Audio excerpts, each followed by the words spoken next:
తరఫున కేంద్ర ప్రభుత్వం తరఫున హృదయపూర్వకమైనటువంటి శుభాకాంక్షలు. ఎందుకంటే తెలుగు సినీ పరిశ్రమలో అక్కినేని నాగేశ్వరరావు గారి తర్వాత మీరు పద్మవిభూషణ్ తీసుకోవడము మాకందరికీ గర్వకారణం. మీ యొక్క 45 ఏళ్ల సినీ జీవితంలో పునాది రాళ్ళు వేసుకుంటూ స్వయం కృషితో ఈరోజు ఎదుగుతూ వస్తున్నారు. ఎంతో కష్టపడి మీరు ఈ స్థాయికి చేరుకున్నటువంటి మీకు ఈరోజు కేంద్ర ప్రభుత్వం పద్మవిభూషణ్తో సన్మానించడము నిజంగా ప్రతి తెలుగు బిడ్డ గర్వపడాల్సినటువంటి అంశం నేను భావిస్తా ఉన్నాను. Thank you so much. Padma Vibhushan వచ్చిన ఈ సందర్భంలో మీరు అభినందించడానికి నా స్నేహితుడిగా చిరకాల మిత్రుడిగా మీరు రావటం అన్నది నాకు చాలా చాలా సంతోషం, మిక్కిలి ఆనందంగా ఉంది. అండ్ మీ ప్రేమని మీ అభిమానాన్ని ఆస్వాదిస్తున్నాను. Thank you so much. ఢిల్లీలో రాష్ట్రపతి చేతుల మీదుగా తీసుకుంటున్నారు కాబట్టి మేము దానికంటే ముందే మిమ్మల్ని కలవాలి, అభినందించాలనేటువంటి ఆలోచనతో ఈరోజు మీ దగ్గరికి రావడం జరిగింది. మోస్ట్ వెల్కమ్ అండి. దక్షిణ భారతదేశంలో రజనీకాంత్ గారు కానీ మీరు కానీ ఒక మంచి నైతిక విలువలతో కూడినటువంటి నటులుగా మంచి పేరు తెచ్చుకున్నారు. అంతేకాకుండా మన తెలుగు ఇండస్ట్రీస్కి వచ్చినప్పుడు తెలుగు ఇండస్ట్రీలో అప్పుడప్పుడు అనేక రకాల సమస్యలు వస్తుంటాయి, క్రైసిస్ వస్తూ ఉన్నప్పుడు ప్రభుత్వంతో కానీ మీ నటుల మధ్యలో కానీ సినిమా ఇండస్ట్రీ మధ్యలో కానీ వచ్చినప్పుడు సీనియర్ నటుడిగా మెగాస్టార్గా అందరినీ సమన్వయపరుస్తూ మరి ముందుకు తీసుకెళ్ళేటువంటి వారు. అలాంటి మీరు ఈరోజు మరి పద్మవిభూషణ్ రావడం అనేటువంటిది మరి అందరం సంతోషించాల్సిన అంశం అని నేను భావిస్తాను. ఈ ఇండస్ట్రీ లేకపోతే మేము లేవండి.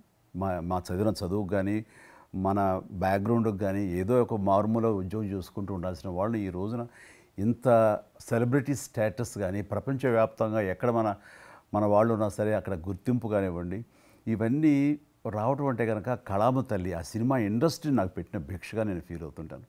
ఆ ఇండస్ట్రీ లేకపోతే ఏం లేదు. అందుకని ఇలాంటి ఇండస్ట్రీకి ప్రత్యుపకారంగా నేను ఏం చేయాలి, నాకు ఇంత స్థానం ఇచ్చిన ఇండస్ట్రీకి తిరిగి నేను ఏమి ఇవ్వగలను అనేటటువంటి ఒక గ్రాటిట్యూడ్ నుంచి మొదలైంది. క్రైసిస్ వచ్చినప్పుడు నేనేదో నా భుజం కాయాలి, నా వంతు సహాయం చేయాలి అనే ఆలోచన. ఒక ఇంటికి పెద్ద బిడ్డగా పెద్ద కొడుకుగా ఆ ఇంటి కుటుంబ బాధ్యతలకి తన వంతు సహాయం ఎలా చేస్తాడో అలాగే నిర్వర్తించాలని ఉంటుంది. కానీ ప్రతిదానికి పెద్ద నేను అనేటువంటి బేషిజానికి మాత్రం పోవాలని కారణం ఒకటి అనుకుంటే మీరంటే అందరు యాక్సెప్టబిలిటీ ఉంటుంది. అది కూడా ఆ యాక్సెప్టబిలిటీ చిన్నవాళ్ళు కానీ పెద్దవాళ్ళు కానీ ఈ రంగం కానీ ఆ రంగం కానీ మీరు ఏదైనా ఒక మాట చెప్తే దాని మీద మీరు నిలబడతారు, మిగతా వాళ్ళు కూడా మీ మాట గౌరవం ఇస్తారు. అది కారణం నేను అనుకుంటాను. సినిమా రంగం నుంచి రాజకీయాలకు వచ్చి కూడా రాజకీయాలలో మీకంటూ ఒక ప్రత్యేక స్థానాన్ని సంపాదించుకున్నారు.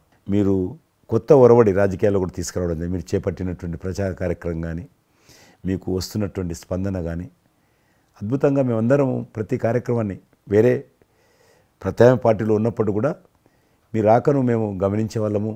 మీరు చేస్తున్నటువంటి ప్రచారము కొత్త ఒరవడి మీరు అద్భుతంగా చేశారు. ప్రాంతాలకు అతీతంగా మీకు స్పందన లభించింది, చాలామంది గెలిచొచ్చారు. ఒక ఆర్టిస్ట్గా నేను మంచి స్థితిలో ఉన్నప్పుడు రాజకీయాల్లోకి వెళ్ళాల్సినటువంటి ఒక పరిస్థితులు నెలకొన్నాయి.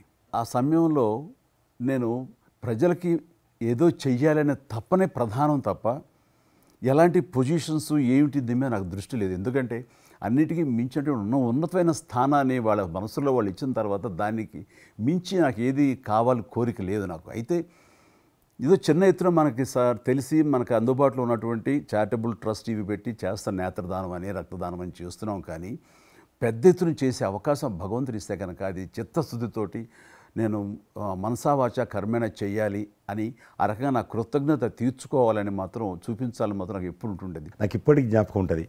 ఇది అంతకుముందు ఒకటే ఉండేది, ఇలా పెట్టినప్పుడల్లా ప్రతిసారి మీరే జ్ఞాపకం వస్తారు. నాకు ఎంత కీన్ అబ్జర్వేషన్.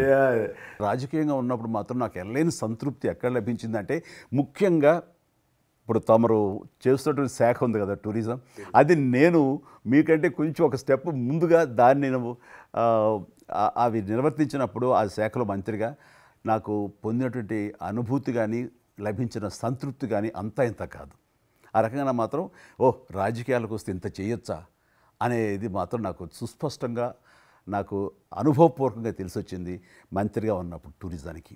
అది అలా అలా వెళ్ళి ఆఖరికి ఒక కల్నరీ ఇన్స్టిట్యూట్ అనేది నాకు అవకాశం తిరుపతిలో నేను వెళ్ళాను. అద్భుతమైనటువంటి ఇన్స్టిట్యూట్ అది. అంటే క్షమించాలి, అది ఇనిషియేట్ చేసి తీసుకురావడం వరకు నేను చేసి ఇంకా ప్లానింగ్ అంతా మీరు ఉన్నప్పుడే జరిగింది. అంతా జరిగింది. రాబట్టడానికి ఎంత కృషి చేశానంటే అంతా ఇంత కాదు, అది మనకు రాకుండా పోయే పరిస్థితులు ఉన్నాయండి. ఆ టైం లోపల ఒక మినిస్టర్నా ఒక సూపర్ స్టార్నా అన్నీ పక్కన పెట్టేసి ఆ ప్లానింగ్ కమిషన్ చైర్మన్ ఉండేవారు మౌంటిగా అహ్లూవాలియా, ఆయన దీన్ని వద్దు, మనకి ఇది వైబుల్ కాదు, ఇది ఫీజిబుల్ కాదంటే కనుక కాదని ఆయన గుమ్మందరికి వెళ్ళిపోయి చేతులు కట్టుకుని ఇది ఓకే చేయండి సార్, దీని ఆవశ్యకత అంతా కాదు. ఇండియాలో ఉన్నటువంటి ఎన్ని రకాల స్టేట్స్ ఎన్ని రకాల కల్చర్స్ ఉన్నాయో అన్ని రకాల వంటకాలు ఉండేటటువంటి దేశం మందే. అది నేర్పించే ఒక ఇన్స్టిట్యూషను ఈ రోజున మనకి కావాలి, అదే కల్నరీ ఇన్స్టిట్యూట్. అది మనకు వచ్చింది, దాన్ని మనం నిలబెట్టుకోవాలి. ఇది గొప్ప అవకాశం, ఎంతోమందికి ఉద్యోగం ఇవ్వటమే కాదు మన కల్చర్ని కూడా మనం నిలబెట్టుకోవడం అవుతామంటూ ఆయనతో పోరాడి కన్విన్స్ చేసి ఓకే చేసి ఇక్కడ రాష్ట్ర ప్రభుత్వం ఆ రోజున ఉన్నట్టు రాష్ట్ర ప్రభుత్వం ఒప్పించి రేణుగుంటలో 15 ఎకరాల దాకా చేయించి ఇంకా పెట్టేస్తున్నాం, ఇంకా మనం స్టోన్ వేస్తున్నాం ఇక్కడ అని అనుకున్న సమయంలో ఈ రాష్ట్ర విభజన సమయంలో నేను రిజిగ్నేషన్ టెండర్ చేసి వచ్చింది. అయితే ఫైల్స్ సంతకం అన్నీ అయిపోయినాయి. దాని తర్వాత ఇమ్మీడియట్గా వచ్చిన కేంద్ర ప్రభుత్వంగా మీరు దాన్ని ఇంప్లిమెంట్ చేసి ఈరోజు రేణుగుంటలో అది మీరు చాలా అద్భుతంగా ఉన్నదండి. ఇంకా దాన్ని ఈ మధ్యలోనే 2 రోజుల క్రితం ఈ మధ్య నేను మా సెక్రటరీని పంపించాను. మళ్ళీ దాన్ని ఇంకా రిక్రూట్మెంట్ కానీ ఇంకా రీడెవలప్మెంట్ కానీ ఇంకా ఏ రకంగా డెవలప్, ఇప్పుడు ఆల్రెడీ మేము ఎస్వి యూనివర్సిటీతో టైప్ చేసుకుంటున్నాము, టీటీడీ వాళ్ళతో టైప్ చేసుకుంటున్నాము, కొన్ని స్టార్ హోటల్స్తో టైప్ చేసుకుంటున్నాము. ఆ రకంగా ఇంకా మీరు ఏదైతే ఆలోచన ఉండనో మీ ఆలోచన ప్రకారం దాన్ని ముందుకు ముందుకు తీసుకెళ్తాం. మీరు రాజకీయాలు ఉన్నా సినిమా రంగంలో ఉన్నా కూడా కల్మషం లేనటువంటి వ్యక్తి అని నేను భావిస్తాను. ఎవరిని పల్లెత్తు మాట అన్నారు, ఇంట్లో అన్నారు అనుకుంటే బయట అన్నారు అనుకుంటాను. పార్టీ పెట్టినప్పుడు కూడా ఎవరన్నా అక్కడక్కడ రాజకీయంగా అన్నా కానీ మీరు వ్యక్తిగతంగా అందరూ గౌరవిస్తారు ఈరోజు ఏ పార్టీలు ఉన్నప్పుడు కూడా. నేను అది ముందస్తుగా చూసింది మీలో కిషన్ రెడ్డి గారు. మిమ్మల్ని మనస్ఫూర్తిగా చెప్తున్నాను, అసెంబ్లీలోకి నేను అడుగుపెట్టినప్పుడు నేను కొత్తవాడిని.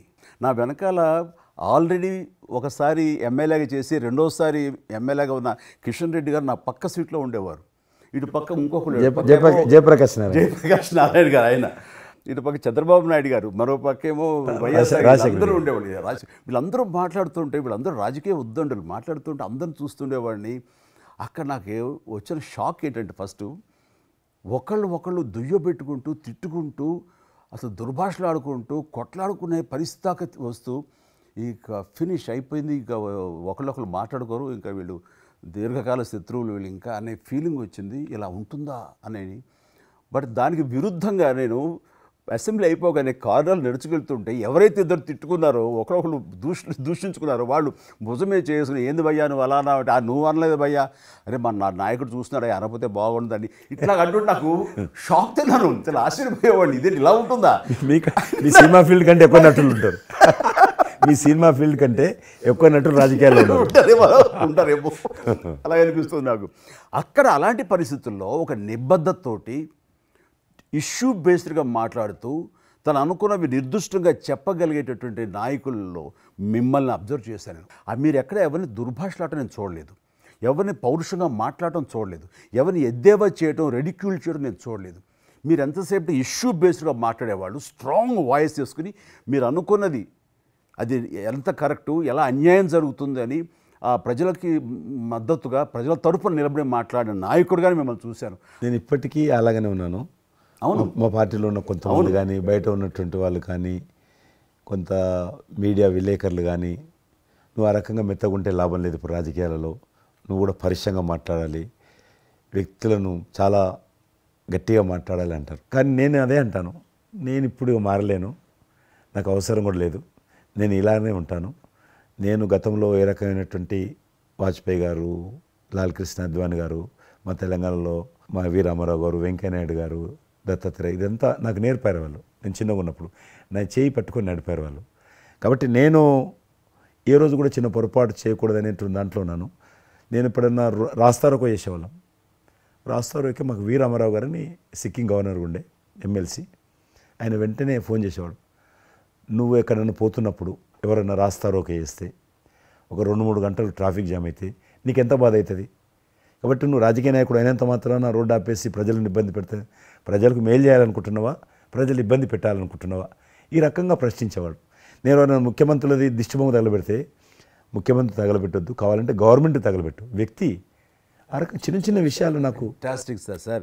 ఈ రోజుల్లో ఎంతమంది ఇలా ఆలోచించే నాయకులు ఉన్నారు, ఎంతమంది స్టేట్స్మెన్లు ఈ రకమైన సలహా తర్వాత వచ్చే యంగ్ నాయకులకి సలహా ఇచ్చేవాళ్ళు ఉన్నారు. అవన్నీ కరువడిపోతున్నాయి. ఇవన్నీ కూడా చరిత్రలో జరిగేవంట అనే స్థితిలాగా ఉంది మీలాంటి వాళ్ళు లేకపోతే కనుక. ఈరోజు మనము స్వాతంత్రం వచ్చి 75 సంవత్సరాలు అయింది. ఈ 75 సంవత్సరాల్లో మనం అనేక రకాలుగా అభివృద్ధి చేసుకున్నాము, ప్రాజెక్టులు కట్టుకున్నాము, ముందుకెళ్ళాము, కొంత మెరుగైనటువంటి పరిస్థితి వచ్చింది. కానీ మన తర్వాత వచ్చినటువంటి స్వాతంత్రం వచ్చినటువంటి దేశాలు కూడా డెవలప్డ్ కంట్రీగా ఎమర్జ్ అయినాయి. మనం ఇంకా డెవలపింగ్ కంట్రీ, అభివృద్ధి చెందిన దేశంగా ఎదగలేదు. కానీ దురదృష్టం ఏంటంటే మనకు టార్గెట్ పెట్టుకోలే, ఎప్పటి లోపల మనం లక్ష్యం చేరుకుందాం అనేది ఎక్కడ కూడా పెట్టుకోలే. ఇంకో 75 సంవత్సరాల తర్వాత ఇట్లనే ఉన్నాం అనుకో, ఇంకో 75 సంవత్సరాల తర్వాత కూడా వెనక తిరిగి చూస్తే మనం డెవలపింగ్ కంట్రీగా ఎమర్జ్ కాము. అందుకే ఈ మధ్యలో మన కేంద్ర ప్రభుత్వము ఒక టార్గెట్ పెట్టుకుంది.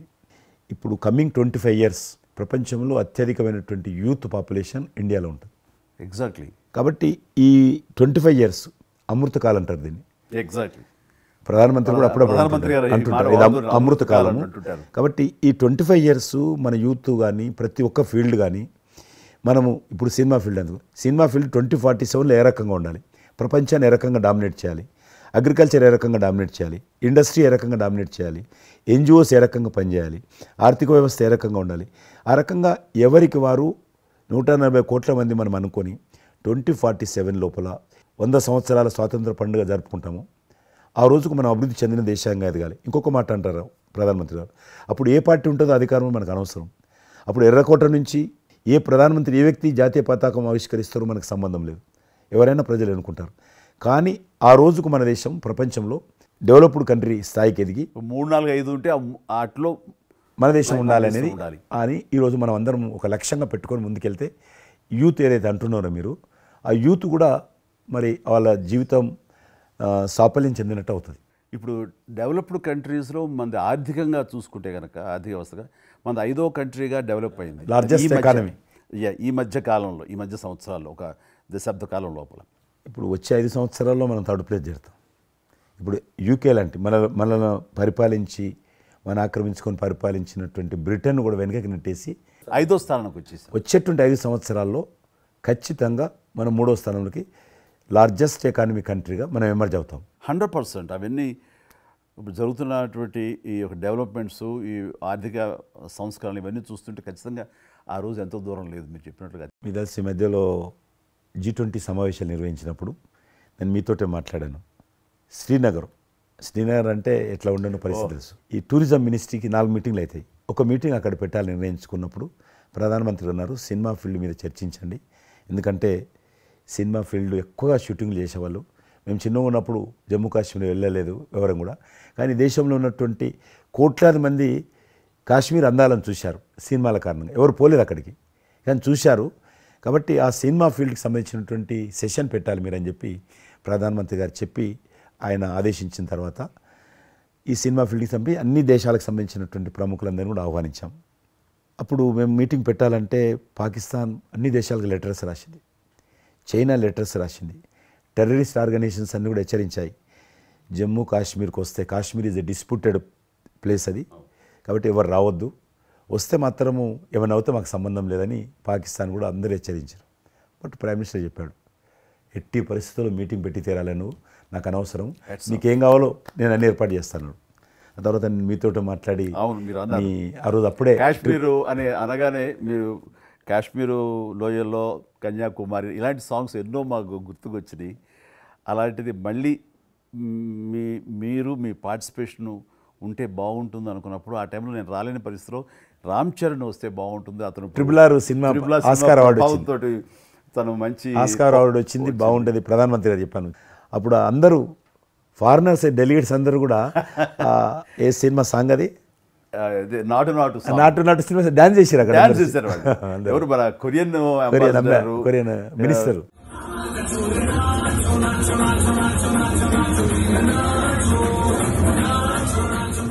అలాగే ఇంకొక జర్మన్ అంబాసిడర్స్ చాలా మంది కింద మీరు చూసింది కొద్ది మందిని కింద చాలా మంది చేశారు పాట పెట్టి చేసినప్పుడు. సో ఇప్పుడు మీకు మనవి చేస్తున్నాను, లాస్ట్ 2023లో ఇప్పుడు ఆ ఆర్టికల్ 370 తెలిగించిన తర్వాత 23 కానీ 22 కానీ ఆల్మోస్ట్ మోర్ దెన్ 300 పిక్చర్స్ అవి మరి ఓటీటీ సినిమాలు కావచ్చు, టీవీ సీరియల్స్ కావచ్చు, మన సినిమాలు కావచ్చు, కొన్ని బయట దేశాలకు సంబంధించినటువంటి సినిమాలు కూడా ఆల్మోస్ట్ 300 పిక్చర్స్ షూటింగ్ జరిగాయి అక్కడ లాస్ట్ 2 ఇయర్స్లో.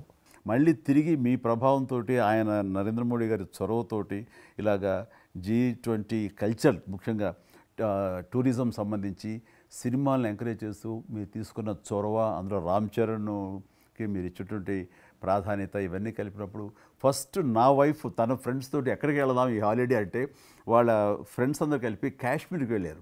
అన్నిటికీ మించి మన భారత జాతీయ జెండా రెపరెపలాడుతున్నది. మీకు తెలుసలేదు, మా పార్టీ తరఫున మాకు మురళీ మనోహర్ జోషి గారు ఉండేవారు, పార్టీ అధ్యక్షుడు అద్వానీ గారి తర్వాత. ఆయన కన్యాకుమారి నుంచి కాశ్మీర్ వరకు యాత్ర తీసాం మేము. ఏంటో తెలుసా డిమాండ్, అక్కడ శ్రీనగర్లో జాతీయ పతాకం ఎగరడం, దానికోసం ఉద్యమం చూడండి, ఒక జెండా ఎగరడం కోసం. ఆడికి మిలిటరీ మధ్యలో, పోలీస్ ఫైరింగ్ల మధ్యలో ఒక జెండా, మేము జమ్మూ కాశ్మీర్ కానీ ఆపేశారు మమ్మల్ని. అక్కడ నుంచి మిలిటరీ విమానంలో తీసుకుపోయి ఆయన ఒక్కరిని అక్కడ జెండా ఎగిరినట్టు చేసి మనకు తీసుకొచ్చారు. దల్ లేక్ అని ఉంది అక్కడ, ఉన్నది కదా. మొన్న 15th ఆగస్ట్, ఇంతకుముందు 15th ఆగస్ట్ ఏదైతే మనము 70 సంవత్సరాల పండుగ జరుపుకున్నాము, 50,000 మంది అమ్మాయిలు అబ్బాయిలు స్కూల్ పిల్లలు అందరూ చేతులలో 3 రంగుల పతాకాలు పట్టుకొని దల్ లేక్ చుట్టూ ఊరేగింపు చేశారు. అది మార్పు. ఇంకొకటి నాకు సంతోషం ఏంటంటే, మీరు రాజకీయాలకు రాకముందే మీకంటూ ఒక ప్రత్యేక స్థానం సర్వీస్ యాక్టివిటీలు, చిరంజీవి చారిటబుల్ ట్రస్ట్ చాలా పెద్ద ఎత్తున చేయడం అనేటువంటిది నిజంగా అది చాలామందికి ఆదర్శమైంది. మిమ్మల్ని చూసిన తర్వాత చిరంజీవి గారు పెట్టిన అంత పెద్ద నటు పెట్టడం మనం చేయకూడదని వాళ్ళ స్థాయిలో పెట్టినటువంటి చాలా సంస్థలు మీ నుంచి స్ఫూర్తి తీసుకొని పెట్టారనేది నాకు తెలిసిన వాళ్ళు కూడా చాలామంది చెప్పారు. కాబట్టి అది గొప్ప విషయం. మీకు ఎందుకు వచ్చిన ఐడియా? అది ఏదైనా సరే ముందు మన మనసులో తిరిగి ప్రత్యుపకారంగా ఏదైనా చెయ్యాలి అనే భావం ఒకటి ఉంటేనండి, అవకాశాలు ఎదురుగా ఉంటాయండి మన ఎదురుగా. అలా చూసినప్పుడు ఆ టైంలో రక్తం దొరకక చనిపోయే వాళ్ళు చాలామంది ఉన్నారు. అది గర్భస్రావంతో, డెలివరీ సమయంలో, యాక్సిడెంట్ సమయంలో కొంతమంది క్షతగాత్రులు, అట్లాగా లుకేమియా కానివ్వండి, క్యాన్సర్ కానివ్వండి, ఇలాంటివి తలసేమియా కానివ్వండి, ఇలాంటి చాలామంది ఉన్నారు. ఇంతమంది జనాభా ఉన్న ఈ దేశంలో రక్తం ఇచ్చేవాళ్ళు లేకుండా పోయారు. ఎందుకంటే రక్తం అనేది ల్యాబుల్లో తయారు చేసేది కాదు, ఒక మనిషి మరొక మనిషికి దానం ఇస్తేనే జరిగేది. సో ఆ మాత్రం ఆల్టర్నేటివ్ లేదు, ప్రత్యామ్నాయం లేదు. సో ఇది కేవలం మంచి మనసుతోటి ఉండేవాళ్ళు ఇచ్చేదే. వాళ్ళని మోటివేట్ చేయాలంటూ నేను ఏం చేస్తానంటే, నా ఫ్యాన్స్ని ఫస్ట్ మోటివేట్ చేద్దామని దీని ఆవశ్యకత చెప్పడం కోసంగా షార్ట్ ఫిల్మ్స్ కానివ్వండి, ఎక్కడ పెడితే అక్కడ నేను ఇవ్వటం మొదలుపెట్టేసరికి ఈ రోజున రక్తం ఇవ్వటం కోసంగా ముమ్మరంగా ముందుకు రాగలుగుతున్నారు అంటే దాన్ని ఇనిషియేట్ చేసింది, దానికి ముందస్తుగా దాన్ని మోటివేట్ చేసింది నేను అని చెప్పుకోవడానికి నాకు గొప్ప విషయం అండి. కానీ మీరు ఒక ఉద్యమంలాగా తయారు చేశారు దాన్ని, ఒక మూమెంట్ లాగా తయారు చేసి మిషన్కి hats off to my fans and motivate అయిన ధర్మాత్ములు, మంచి మనసు ఉన్న వాళ్ళు ఎంతోమంది ముందుకు వచ్చారు. వాళ్ళందరికీ కూడా ఈ సందర్భంగా చేతులెత్తి నమస్కరిస్తాను. ఇక్కడ మీ గురించి నేను ఇంకోటి విన్నాను, మీరు ఏదైతే నా సేవా కార్యక్రమాల గురించి మీరు ప్రస్తావించారో అదే సమయంలో నేను కోవిడ్లో కూడా నేను కొంచెం యాక్టివ్గా ఉండి మా కార్మికులకి సంబంధించి 3 నెలల పాటు 4 నెలల పాటు నా మిత్రులని సహకారంతో నేను కొంత అమౌంట్ తోటి సినిమా ఫీల్డ్లో పనిచేస్తున్నటువంటి ఆఫీస్ బాయ్ నుంచి మొదలు పెడితే టెక్నీషియన్స్ వరకు కూడా మీరు చాలా పెద్ద ఎత్తున 4,000 మందికి నేను గ్రాసరీస్ ఇవ్వగలిగాను వాళ్ళకి బయటికి రాని పరిస్థితిలో. బట్ అదే పరిస్థితిలో మీరు దేశవ్యాప్తంగా మీరు ముఖ్యం ఇక్కడ మన రాష్ట్రానికి సంబంధించి తెలంగాణలో మీరు ఫ్రంట్ లైన్లో ఉండి ప్రతి వాళ్ళని పరామర్శిస్తూ, ప్రతి హాస్పిటల్కి వెళుతూ ఎవరైతే ఆ రోజున ఫ్రంట్ లైన్ హీరోస్ ఉన్నారో వాళ్ళందరినీ పరామర్శిస్తూ మీరు అద్భుతంగా పెద్ద ఎత్తున చేశారు. అదే కాకుండా మన ఇండియా లెవెల్లో మీరు corona command control room, corona command control room మీకు మీ ఆధ్వర్యంలో జరిగింది. అప్పుడు మీరు చేసిన సేవల గురించి దేశం ప్రస్తావించారు. అంటే అప్పుడు నోడల్ మినిస్ట్రీ, హోమ్ మినిస్ట్రీ ఉండింది. ఏమైనా డైరెక్షన్స్ దేశానికి ఇవ్వాలన్నా, రాష్ట్ర ప్రభుత్వాలకు ఇవ్వాలన్నా, లాక్డౌన్ ఎక్కడ పెట్టాలా, ఎక్కడ పెట్టకూడదు, ఎప్పుడు పెట్టాలా, లాక్డౌన్లో ఏ స్థాయికి వెళ్ళాలా, అన్నీ కూడా హోమ్ మినిస్ట్రీ ఇచ్చేది. నేను అప్పుడు హోమ్ మినిస్ట్రీలో ఉన్నాను. ప్రజలకు రోజువారీ అవసరమైనటువంటి 24 మినిస్ట్రీస్, 3 జాయింట్ సెక్రటరీస్ ఒక్కొక్క మినిస్ట్రీ నుంచి 8 గంటల చొప్పున హోల్ నైట్ టు డే 24/7 ఆ బ్యాచ్ కరోనా కంట్రోల్ రూమ్లో కూర్చోవాలి. ఆ రకం కూర్చున్నప్పుడు దానికి యాజ్ ఎ మినిస్టర్గా నన్ను ఇన్ఛార్జ్ పెట్టారు ప్రధానమంత్రి గారు, అమిత్ షా గారు. చాలా అద్భుతంగా నేను కూడా ఆల్మోస్ట్ 1.5 మంత్ ఆఫీసులోనే పడుకున్నాను. మిలిటరీ విమానాలలో ఆక్సిజన్ పంపించాను, మీకు తెలుసు. మిలిటరీ విమానాలు చాలా ఒక విమానం ఢిల్లీ నుంచి ఆక్సిజన్ తీసుకొని వస్తే గ్రీన్ ఛానల్ ద్వారా హైదరాబాద్ సికింద్రాబాద్ స్టేషన్ వచ్చేంత వరకు కూడా ఎక్కడ ఆగకపోయేది. అంత నెట్వర్క్ గ్రీన్ ఛానల్ అంటారు. ఆ రకంగా విమానాల ద్వారా నేను గాంధీ హాస్పిటల్కి ఆల్మోస్ట్ 12 సార్లు పోయాను లోపలికి. ఎవరైతే వెంటిలేటర్ మీద పేషెంట్స్ ఉంటారో, నేను బుక్ ఒకటి ప్రింట్ చేశాను. వెంటిలేటర్ మీద పేషెంట్ దగ్గరికి వెళ్ళి దగ్గరగా మాట్లాడాను. దేవుడి మీద భారం ఇచ్చి తిరిగాను. ఆ రకంగా ఎందుకు వెళ్ళానంటే ఏదో పబ్లిసిటీ కోసం కాదు. డాక్టర్లు పనిచేస్తున్నారు, ఆడ నర్సులు పనిచేస్తున్నారు, మోరల్ సపోర్ట్ ఇవ్వడం కోసం. ఆడ శానిటేషన్ సిబ్బంది పనిచేస్తారు, క్లీన్ చేయడం. వాళ్ళు పనిచేస్తున్నప్పుడు మనం వాళ్ళని గాలికి వదిలేసి మీరు పని చేయండి, మేము రాజకీయ నాయకులము, మేము ఇళ్ళల్లో ఉంటాము, మేము రాము అని కూడా దాన్ని బట్టి నేను లోకల్గా ప్రజాప్రతినిధిని, ఎంపీని అని చెప్పి మా ఇంట్లో భయపడుతున్నా, అందరూ భయపడుతున్నా. ప్రెస్ వాళ్ళందరూ వచ్చేవాళ్ళు. ప్రెస్ వాళ్ళందరినీ గేట్ కాడ బయట మెయిన్ గేట్ కాడ ఆపాడు. ఇక నేను పోయేవాడిని, మొత్తం చూసేవాడిని. ఆ సూపరింటెండెంట్ కూడా నాతో పాటు లోపలికి వచ్చేవాడు ధైర్యం చేసి నేను వెళ్ళినప్పుడు. ఆ రకంగా పూజారులు ఉంటారు దేవాలయాలలో. పూజారులు కూడా చాలా పేదవాళ్ళు ఉంటారు, మీకు తెలుసు. వాళ్ళకు దేవాలయాన్ని క్లోజ్ అయినాయి కదా. ఆ టైంలో పూజారులు అందరికీ గ్రాసరీస్ పంపించడము, మీలాంటి వాళ్ళ దగ్గర పెద్దవాళ్ళ దగ్గర సాయం తీసుకొని మా కార్యకర్తలకు పంపించడము, పోలీస్ స్టేషన్లో పోలీసుకు పంపించడము, హోంగార్డ్స్ పంపించడము. ఈ రకంగా నేను కూడా కొద్దిగా గొప్ప చేశాను. ఇక్కడ మా వాళ్ళతోటి కలిసి నా కాన్స్టిట్యున్సీ చూసి ఈవెన్ నా పార్టీలో ఉన్నటువంటి నాకు పనిచేసినటువంటి పేద కుటుంబాల కార్యకర్తలకు కూడా గ్రాసరీస్ పంపించాను నేను.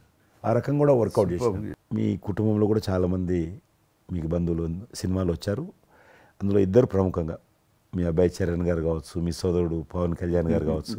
వాళ్ళిద్దరిట్లో మీకు నచ్చిన సినిమా ఏముంటుంది?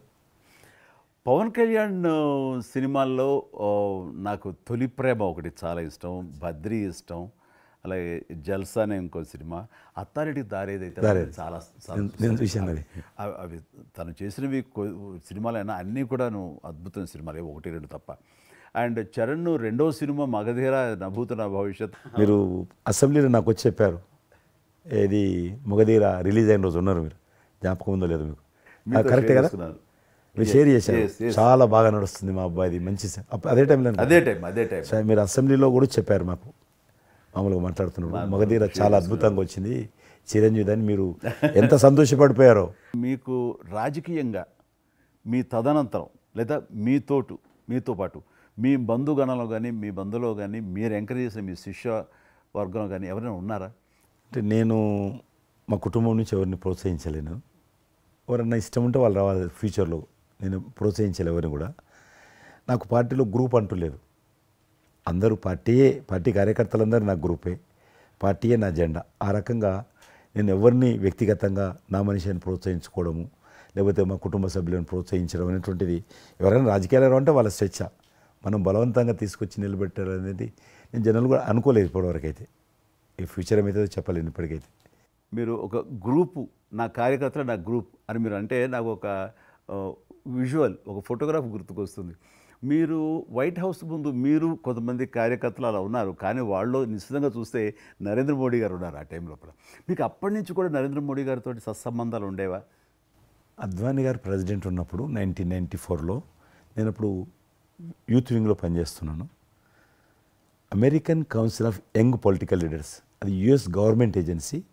వాళ్ళు ఏం చేసేవాళ్ళంటే కొన్ని ముఖ్యమైనటువంటి దేశాల నుంచి అప్పుడప్పుడు యూత్ డెలిగేషన్, పొలిటికల్ పార్టీకి సంబంధించినటువంటి యూత్ డెలిగేషన్, యంగ్ లీడర్స్ అంటారు, యంగ్ లీడర్స్ని పిలిచి మా దేశం ఏ రకంగా అభివృద్ధి చెందుతుందో మీరందరూ చూసి మీరు మీ దేశాల్లో మాకు దేశం గురించి ప్రచారం చేయాలి, వాళ్ళ కాన్సెప్ట్ అది.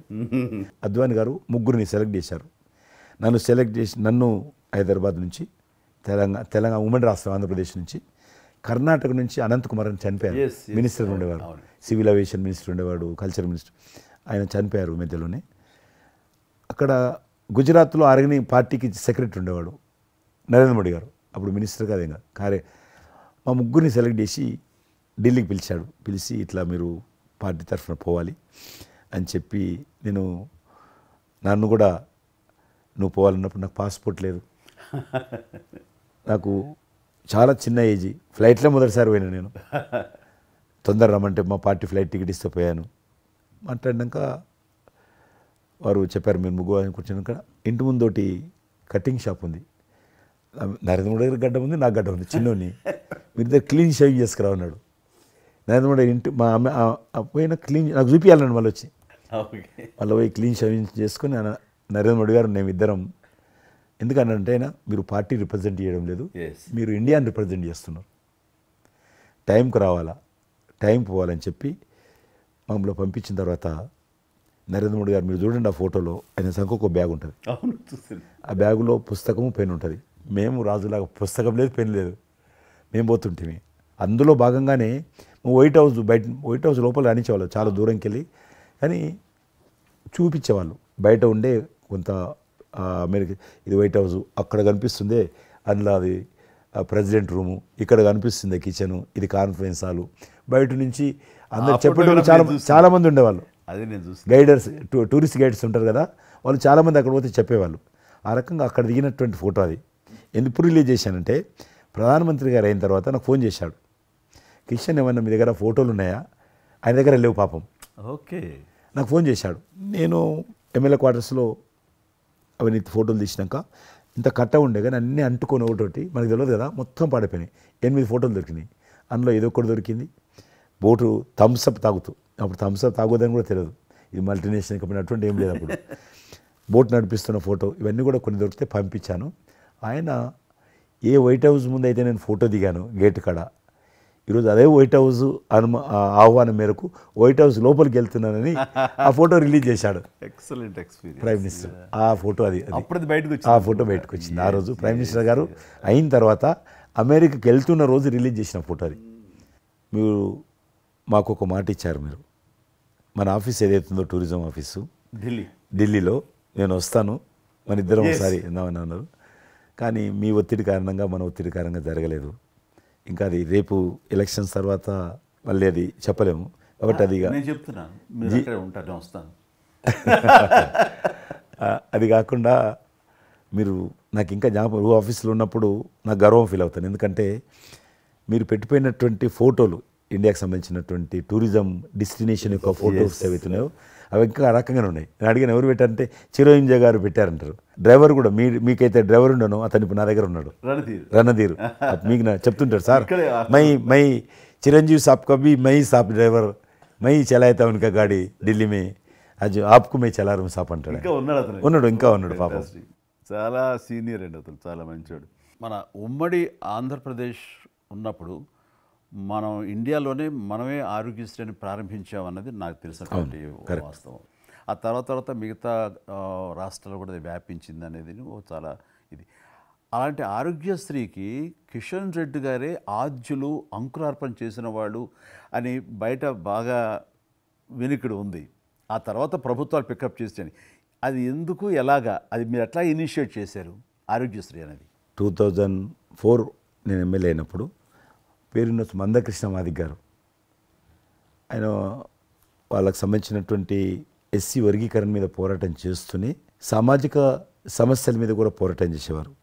దివ్యాంగులకు పెన్షన్ పెంచాలని ఆయన తిరుగుతున్నప్పుడు ఈ అనేక జిల్లాలలో గుండె జబ్బులు ఉన్నటువంటి పిల్లలు జన్మించేవాళ్ళు. వాళ్ళకు ఆ రోజు ఒక ఆపరేషన్ చేయాలంటే 10 లక్షలు, 12 లక్షలు, 13 లక్షలు అయ్యేది. పేదవాళ్ళకి అది అవకాశం ఉండేది కాదు. చాలామంది చనిపోయేవాళ్ళు కూడా. అప్పుడు రాజశేఖర రెడ్డి గారు ముఖ్యమంత్రిగా ఉన్నారు. మేము ట్యాంక్ బండ్ కింద అంబేద్కర్ భవనం ఉంది, అక్కడ మీటింగ్ పెట్టుకున్నాము. ఒక 3000 మంది పసిపిల్లలు వాళ్ళ తల్లిదండ్రులు వచ్చారు. మీటింగ్ అయినాక ఆ మీటింగ్లోనే ఒక అబ్బాయి చనిపోయాడు. ఇప్పుడు ఏం చేయాలి సేమ్ అబ్బాయి అంతే వచ్చాడు, చిన్న పసిబాబు అందే వచ్చాడు, అబ్బాయి చనిపోయాడు. మేము ఏం చేసినాం, నేను మందకృష్ణ గారు కలిసి, నేను కూడా ఉద్యమానికి వెళ్ళాను. ఆ అబ్బాయి డెడ్ బాడీ పట్టుకొని అంబేద్కర్ ట్యాంక్ బండ్ నుంచి అంబేద్కర్ విగ్రహం దగ్గరకు వచ్చాం. మాతో పాటు ఆ పసిపిల్లలందరినీ తీసుకొచ్చాం, 3000 మంది పసిపిల్లలు. అంబేద్కర్ విగ్రహం ట్యాంక్ బండ్ అంబేద్కర్ విగ్రహం మొత్తం ఆ పిల్లలు వాళ్ళ తల్లిదండ్రులు కూర్చున్నాం, డెడ్ బాడీ పెట్టుకొని కూర్చున్నాం. ఎట్టి పరిస్థితుల్లో రాష్ట్ర ప్రభుత్వము ఈ అందరికీ కూడా ఉచితంగా చిన్నపిల్లలందరూ కూడా ఆపరేషన్ చేయించాలి, ప్రైవేట్ హాస్పిటల్లో కానీ ఎక్కడైనా వాళ్ళ ఇష్టం చేయించాలి, వీళ్ళ ప్రాణాలు కాపాడాలని డిమాండ్ తోటి కూర్చున్నాం. 11 గంటలకు కూర్చున్న తర్వాత రాజశేఖర రెడ్డి గారు దురదృష్టం ఆ రోజు ఢిల్లీకి వెళ్ళిపోయాడు, ఢిల్లీలో ఉన్నాడు. బట్ ఢిల్లీ నుంచే ఫోన్లో మాట్లాడాడు. ఆయన మాట్లాడి నేను తర్వాత ఆలోచిస్తాం, మీరు అట్లా చేయొద్దు. ఎందుకంటే మమ్మల్ని లాఠీ చేయడానికి వీలేదు, పసిపిల్లలు, గుండె జబ్బులు ఉన్న పిల్లలు, మమ్మల్ని నెట్టేయడానికి వీలేదు పోలీసులు కూడా విచిత్రమైన పరిస్థితి, ఆందోళన, ఉద్యమం చేస్తున్నాం మేము, చాలా డెడ్ బాడీ పెట్టుకొని ఉన్నాం. ఏం చేయాలో పోలీసులకు తోచది. ముఖ్యమంత్రి గారు అన్నప్పుడు రాజశేఖర్ గారు మా మెడ మీద కత్తి పెట్టి మీరు ఈ రకంగా దబాయిస్తున్నారు, ఏమని అనుకోండి సార్, మీరు కృష్ణ గారు చాలా గట్టిగా ఉన్నారు, ఏమని అనుకోండి, మీరు ఎట్టి పరిస్థితుల్లో ఇది చేయాలని చెప్పి మేమిద్దరం కదలలే. రాత్రి ఆల్మోస్ట్ 10 o'clock మళ్ళీ ముఖ్యమంత్రి గారు ఫోన్ చేసి మీరు మాట చెప్పడం కాదు, ఆర్డర్ రావాలను. వీళ్ళందరికీ ఫస్ట్ మేము రాష్ట్ర ప్రభుత్వం తరఫున గుండె జబ్బులు ఉన్నటువంటి పిల్లలందరికీ ఎంత డబ్బైనా ఖర్చు అయినా సరే మేము ఆపరేషన్ చేయిస్తానని చెప్పి ఢిల్లీ నుంచి మాట ఇచ్చి ఆర్డర్ తీసి మా చేతులు పెట్టినాక మేము పిల్లలందరినీ తీసుకొని వెళ్ళిపోయినాం. ఫస్ట్ పిల్లలు వాళ్ళ తల్లిదండ్రులు. ఆ తర్వాత మళ్ళీ ముఖ్యమంత్రి గారు వచ్చిన తర్వాత మళ్ళీ మీటింగ్ పిలిచాడు మమ్మల్ని.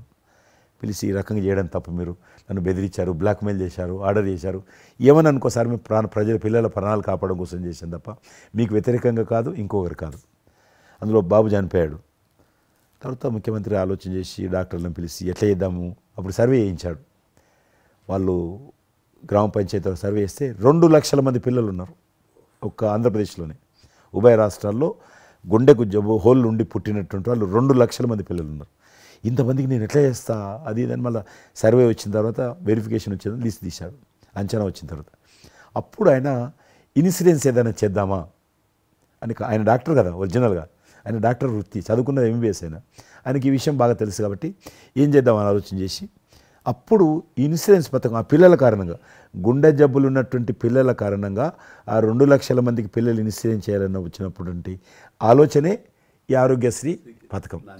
అలా మీరు ఇనిషియేట్ చేసినటువంటి ఈ ఆరోగ్యశ్రీ కానివ్వండి, ఇది నిజంగా ఇలాంటి సామాజిక స్పృహ అనేది రాజకీయంగా ఆలోచిస్తే వచ్చేది కాదండి. ఇది మానవతా విలువలతోటి, మానవత్వంతో ఆలోచించారు కాబట్టి ఈ రోజున అది సఫలీకృతం కాగలిగింది. భారతదేశంలోనే అది ఒక అందరూ ఆచరించేటువంటి గొప్ప పథకం అయింది. అది ఎంతమంది లబ్ధి పొందుతారో వాళ్ళందరూ బ్లెస్సింగ్స్ మీకు ఉండాలి. అసెంబ్లీలో ఉండగా నాకు ఒక రిప్రజెంటేషన్ ఇచ్చారు. ఈ హోమ్ గార్డ్స్ గురించి మీరు తీసుకున్న శ్రద్ధాశక్తి, ఆహ్వానించిన మీరు పడ్డ తపన కానీ అంతా ఇంత కాదు. అండ్ అది మీరు ఈ రోజున వాళ్ళకి ఏదైనా లబ్ధి చేకూరిందంటే దానికి కూడా నాంది పలికిన వాడు కిషన్ రెడ్డి గారు. 3,000 జీతం ఉండేది సార్ వాళ్ళకు కుటుంబము. వాళ్ళు 12 గంటలు, 13 గంటలు, 14 గంటలు, ఇప్పుడు ట్రాఫిక్ చేస్తుంటారు కదా, వాళ్ళు 12 గంటలు దుమ్ము ధూళి ఎండలో వాళ్ళు ఇట్లా ఏలు పెడితే మొత్తం మన చేయి నల్లగా అవుతుంది, అంత మట్టి కాలుష్యంతో ఉంటారు వాళ్ళు. రోజు వాళ్ళు ఇచ్చే బట్టలు తెల్ల షర్ట్ వేసుకోవాలి, వాళ్ళు కాకి ప్యాంట్ వేసుకోవాలి. ఉదయం వేసుకునే షర్టు 2 గంటలలో కలర్ మారిపోతుంది. మనం ఇచ్చేటువంటి 3,000 రూపాయలు అలా డ్రెస్ ఉతకడానికే సరిపోతుండే. అందుకే కిషన్ రెడ్డి గారు మీరంటే ఎందుకు గౌరవం అంటే, మీరు రాజకీయ లబ్ధి గురించి ఎప్పుడు చూసేవాళ్ళు కాదు, మీ కాన్స్టిట్యున్సీకే పరిమితమైన మీరు ఎప్పుడు కాదు, విస్తృతంగా అందరికీ లబ్ధి చేకూరే విధంగా తీసుకున్నారు. కాబట్టి అలాంటి మీకు ఆ బలం, మీ వాయిస్కి ఆ స్ట్రెంగ్త్ అలాగా, ఎందుకంటే మీ ఆశయంలో ప్యూరిటీ ఉంది, మీ ఆశయంలో చిత్తశుద్ధి ఉంది మీ ఆచరణలో. కాబట్టి మీలాంటి నాయకుల వల్లనే అవుతుంది ఏదైనా సరే. జనవరి 22 నాడు నేను టీవీలో చూశాను, మీరు అయోధ్యలో రామమందిర నిర్మాణంలో మీ దగ్గర కెమెరాలు పెట్టడము, మీరు కామెంట్ చెప్పడము, మిమ్మల్ని పిలవడము, మీరు పోవడము, మీరు ఆ రోజు టీవీలో దేశమంతా అన్ని టీవీలు మాట్లాడాయి. మీకు మీరు ఏ రకంగా ఫీల్ అనిపించింది మీకు? అది హనుమాన్ని ప్రార్థించే ఆయన మా కులదైవంగా చూసిన మాకు రామచంద్రుడు ఆ నామమే మాకు ఒక రకమైన గొప్ప స్ఫూర్తి మాకు. అలాంటి రాముడు మమ్మల్ని ఆహ్వానించినట్టుగా అనిపించిందండి. అది అక్కడ 500 సంవత్సరాలుగా ఎన్నో ఇక్కడ ఉన్నటువంటి ప్రాబ్లం అనేది అది సునాయాసంగా చేయటం అన్నది అది ఆయన వల్లనే అయ్యింది, నరేంద్ర మోడీ గారు తలుచుకోబట్టి అయ్యింది అనేది. అలాంటి దానికి మేము ఆహ్వానించబడటం అనేది అది మేము చేసుకున్న అదృష్టం, పుణ్యం. చాలామంది అందరము భయపడ్డాం ఏమైతే పోతుందో దేశంలో, గొడవలు అయితే మత కళాలు జరుగుతుందేమో. కానీ అదృశ్యం ఏంటంటే ముస్లింలు కూడా చాలామంది సానుకూలంగా. ఇక్కడ నేను ఒక విషయం చెప్పాలి. నేను రామ మందిరం నుంచి నా హోటల్ ఉంది అక్కడ, ఆ హోటల్కి వెళ్ళడానికి నేను కారు హైర్ చేసుకున్నాను మా ఫ్యామిలీ. అది ముస్లిం డ్రైవర్. సో ఈ రోజున ఇంత కాంట్రవర్షియల్ ఈ ప్లేస్లో ఈ రోజున టెంపుల్ కట్టడంపై మీరందరూ ఎక్కడో కొంత అసంతృప్తితో ఉండుంటారు కదంటే. కాదండి, ఈ రోజు నుంచి మా టెన్షన్ రిలీవ్ అయిపోయింది, మేము చాలా రక్షణతో ఉన్నాం అన్న ఫీలింగ్ ఉంది. ఎంత హిందూ కాన్వర్జేషన్ అండి. ఇక్కడ 144 సెక్షన్ ప్రివేల్ అవుతూ ఏ రోజున ఏం గొడవలు జరుగుతాయి, ఎక్కడి నుంచి ఏ ఘర్షణలు జరుగుతాయి, స్కూల్కి వెళ్ళి మా బిడ్డలు వస్తారా వెళ్తారా అనే టెన్షన్లో ఉండేవాళ్ళం మేమంతా. అండ్ అలాంటి ఘర్షణలో వాళ్ళు ముస్లిమ్సా లేకపోతే హిందూస్ అని ఏం చూడరు కదండి, ఎవరు అందరూ సఫరర్సే. అలాంటి పరిస్థితులు ఇప్పుడు నెలకొన్న సమయంలో ఎలాంటి గొడవలు లేకుండా ముందు ఒక నిర్ణయం తీసేసుకున్నారు. ఎస్, రామ మందిరం కట్టేసారు, అయిపోయింది. ఇక్కడి నుంచి లిఫ్ట్ చేసేసారు 144 సెక్షన్, ఇంకేం లేదు, అన్నీ సజావుగా సాగిపోతాయంటే మాకు సెక్యూర్డ్ ఫీలింగ్ వచ్చింది, మా బిడ్డలకు రక్షణగా ఉంది, మాకు ఇంకేమీ కాదన్న భరోసా వచ్చింది మాకు. వీఆర్ సో హ్యాపీ అని ఒక ముస్లిం సోదరుడు అన్నారు. ఇప్పుడు అదే మీరు ప్రస్తావిస్తున్నారు. ఇప్పుడు చాలామంది ముస్లిమ్స్ వెళ్తున్నారు చూడడానికి, దర్శనం చేసుకోవడానికి. ఒక అమ్మాయి అయితే బాంబే నుంచి నడుచుకుంటూ వచ్చింది, 22nd చేరుకుంది అక్కడ అమ్మాయి. ఓకే, నేను ఉన్నాను వెనకనే ధైర్యాన్ని ఇచ్చేటువంటి మన ప్రధాని గారు, ఈ భారత ప్రభుత్వం, ఇవన్నీ కలిపి దోహదపడ్డాయి. అందుకని ఆయన ఒక మాట అన్నారు అయోధ్య టైంలో, మొన్నటిదాకా టెంట్లో రాముడిని చూసాం, ఇంకా రాముడికి ఆ పరిస్థితి లేదు, ఆయన ఒక పర్మనెంట్ స్ట్రక్చర్లో ఉంటాడు అని అన్నప్పుడు అందరూ మంచి రెస్పాన్స్ ఇచ్చారు, బాగా రెస్పాండ్ అయ్యారు. అట్లాగా ఈ రోజున ఆయన తీసుకున్న ప్రతి కార్యక్రమం కూడాను ఒక మత సామరస్యాన్ని సూచిస్తుంది. దానికి నేను ఒక విషయం కూడా చెప్తాను, మీరు చెప్పారు కదా, నేను ఎలక్షన్ ప్రచారానికి 2019లో కానీ అంత ముందుగానే వెళ్ళేవాడిని. డిఫరెంట్ రీజన్స్ మా పార్టీకి సంబంధించి కావచ్చు, ఇతరత్ర కావచ్చు. మేము వెళ్తున్నప్పుడు ముస్లిం సమాజాన్ని బస్తీలు కూడా వస్తాయి కొన్ని, మేము ఎంత మైకులు పెట్టుకొని డ్రమ్ కొట్టుకుంటూ పోయినా కూడా ఒక్కరు కూడా బయటకు వచ్చేవాళ్ళు కాదు. ఇప్పుడు పరిస్థితి త్రిపుల్ తలాక్ అని ఒకటి ఉండేది, అది ముస్లింలో ఒక సాంప్రదాయం. అది ఏదైనా భర్త కోపం వచ్చినా 3 సార్లు తలాక్ అంటే ఆడబిడ్డ ఇంటి నుంచి వెళ్ళిపోవాలి. 3 సార్లు అంటే తలాక్ అంటే వెళ్ళిపోవాలి. అయితే దాన్ని మోడీ గారు త్రిపుల్ తలాక్ సిస్టాన్ని చట్టం చేసి ఇది చేయడానికి వీల్లేదు, ముస్లిం మహిళలకు కూడా హక్కులు ఉంటాయి అని చెప్పి ఆయన చేశాడు. అప్పుడు కూడా చాలామంది భయపెట్టించారు, మత కళాలు జరుగుతాయి, అట్లా వేయొద్దు, నువ్వు ముస్లిం పర్సనల్ విషయాల్లో మీరు జోక్యం చేసుకుంటున్నారంటే ఆయన చాలా వివరంగా చెప్పాడు. ఈరోజు నువ్వు ఒక భర్తగా నీ భార్యకు తలాక్ అని ఇచ్చేసి పంపించేస్తున్నావు, రేపు నువ్వు తండ్రి అవుతావు, తండ్రి అయిన తర్వాత కూడా మీ అల్లుడు నీ కూతురుకు తాగని విడాకులు ఇచ్చి పంపిస్తే అప్పుడు నువ్వు ఎంత బాధపడతావు?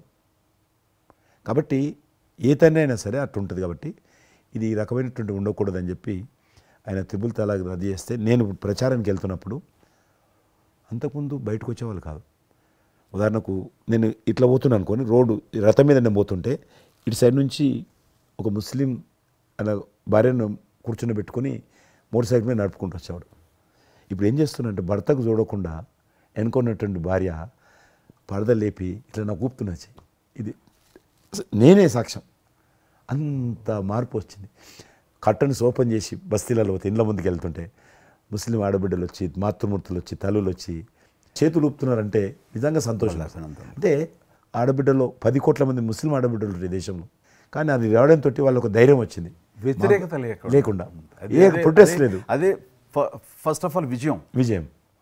కాబట్టి ఈరోజు ఆ రకంగా మీరు చెప్పిన దాన్ని బట్టి వాతావరణం మార్పు వచ్చింది. ఈరోజు మత కళాలు లేవు, కర్ఫ్యూలు లేవు. హైదరాబాద్లో ఎన్ని గొడవలు జరుగుతుండే, ఒక్క గొడవ లేదు ఎక్కడ. బాంబేలో, యూపీలో ఎక్కడ చూసినా మత కళాలు ఉండేది. ఈరోజు ఆల్మోస్ట్ 98% కమ్యూనల్ క్లాసెస్ అయిపోయినాయి. ఎక్కడ కూడా కర్ఫ్యూ అనే లేదు. దేశంలో ఎక్కడో దగ్గర కొన్ని నగరాలలో కర్ఫ్యూ ఉంటుండేది, కొన్ని నగరాల్లో మత కళాలు జరుగుతుండేది. ఎక్కడో ఒక దగ్గర యూపీలోనూ, మధ్యప్రదేశ్లోనూ, మహారాష్ట్రలోనూ, ఇప్పుడు బీహార్లోనూ ఎక్కడ లేదు. ఈవెన్ జమ్మూ కాశ్మీర్ లాంటి రాష్ట్రంలో కూడా 144 సెక్షన్ లేనటువంటి పరిస్థితి ఉన్నది. మీరు వేయచ్చా అంటున్నారు, అద్భుతంగా ఉంది మాట. అది నరేంద్ర మోడీ గారు చాలా విజనరీగా ఆ రకంగా చేశారు.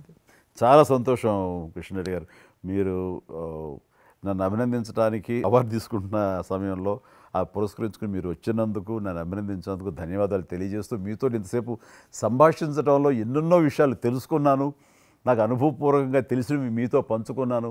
అండ్ మీలాంటి నాయకులు రావాలి, ఉండాలి, మరి ఎంతోమందికి ఇన్స్పిరేషన్గా ఉండాలి. మీ ఆశయాలు, మీ ఆచరణలు, మీ సమస్య పరిష్కార మార్గాలు, అలాగే మీ నాయకుల యొక్క ఆయన ఆశయాలు, ఆయన యొక్క మార్గదర్శకంగా మీ ముందుండి మిమ్మల్ని ముందు నడిపించే విధంగా, తద్వారా అందరూ కలిసి భారతదేశాన్ని మీరు చెప్తున్నట్టుగా అభివృద్ధి చెందిన దేశాల్లో ఒక దేశంగా పెట్టే స్థితికి మనం వెళ్ళాలనే ఆశాభావం మీ అందరితో పాటు నాకు ఉంది. అండ్ మరొకసారి మీకు ధన్యవాదాలు. తప్పకుండా మీరు జీవితంలో ఇంకా మరెన్నో మెట్లెక్కాలి, ఇంకా మీకు మంచి భవిష్యత్తు ఉంది. ఇటు సినిమా రంగానికి సేవ చేయాలి, అటు సమాజంలో కూడా సేవ చేసేటువంటి అనేక రకాల, సమాజం అంటే ఒక రాజకీయాలే కాదు, అనేక రకాలుగా మీరు చేస్తూ ఉన్నారు ఇప్పటికీ. కాబట్టి రేపు భగవంతుడు ఏం చేస్తారు ఎవరి చేతుల్లో లేదు. కాబట్టి మీరు నిండా నూరేళ్ళు ఉండి ఈ దేశానికి, ఈ ప్రజలకు సేవ చేయాలని నేను మనస్ఫూర్తిగా కోరుకుంటూ మరొకసారి పద్మవిభూషణ్ అందుకుంటున్న సందర్భంగా మీరు నా హృదయపూర్వకమైనటువంటి శుభాకాంక్షలు. Thank you. అలాగే మీకు ఈ ఎన్నికలు విజయవంతం కావాలని మనస్ఫూర్తిగా కోరుకుంటూ, ఖచ్చితంగా మీరు మళ్ళీ ఏ మినిస్ట్రీలో ఉంటారో, ఎక్కడ ఉంటారో అనేది నాకు మన చేతుల్లో లేదు. తెలుస్తుంది. అండ్ వచ్చి మిమ్మల్ని అలా కలుస్తాను నేను ఇచ్చిన మాట ప్రకారం. ఆల్ ద వెరీ బెస్ట్ అండి. Good luck.